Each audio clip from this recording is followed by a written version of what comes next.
Chapter 16. It all happens again.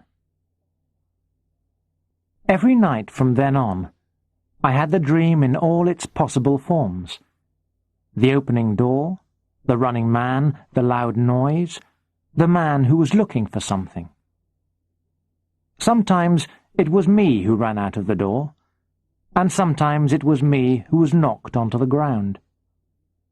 Sometimes I was looking for something, sometimes I was watching the man looking for something. And behind everything, I could hear a man's voice shouting, "Help me!" and "Andrea! Cotti!" Again and again I woke up hot, cold, crying, shouting, and always terribly afraid. I didn't tell Andrea, but I knew she knew. I could tell she had woken up when I did, although she never said anything.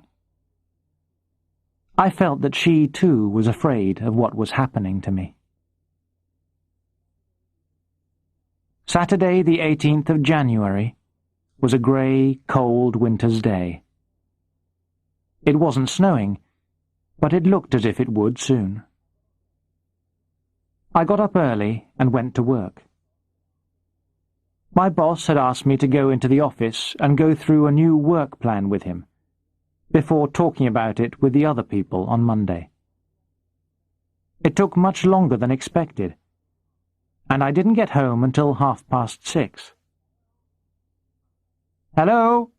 I shouted as I walked through the door of our flat. "Hello! Where are you?" There was no reply. I walked into the living room, and there on the table was a note. "Dear John, Zsolt phoned. His mother's ill, and I offered to look after the bar while he takes her to the doctor's. I couldn't get Petra to look after Cotti, so I've taken her with me. Won't be long, I hope. See you later. Love, Andrea and Cotti." My blood went cold. I looked at my watch. It was 7:15.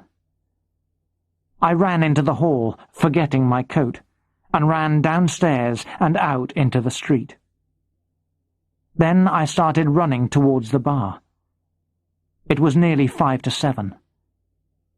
I turned right into Felka Utsa, not left into Gerge Utsa, and ran up to number 7.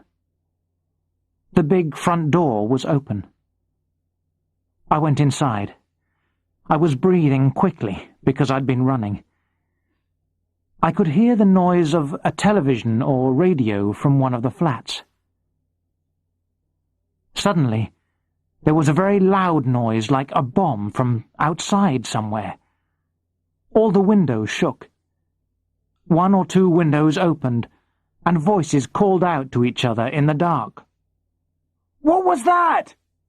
asked one. "I don't know," someone replied.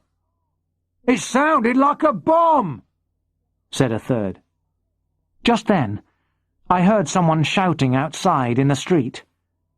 "Help! Help! There's been an explosion in Gerge Utsa! Help, everybody!" I ran out of the building, the door shutting loudly behind me. In the street, I ran straight into someone. "Look out!" said a man. He fell to the ground. I looked down, asking myself what I was going to see. There was the man who looked like me, lying on the ground. "Sorry," I said in Hungarian. And then I ran along Felka Utsa and crossed over the road. My mind was racing. I was thinking all the time about what I was going to find.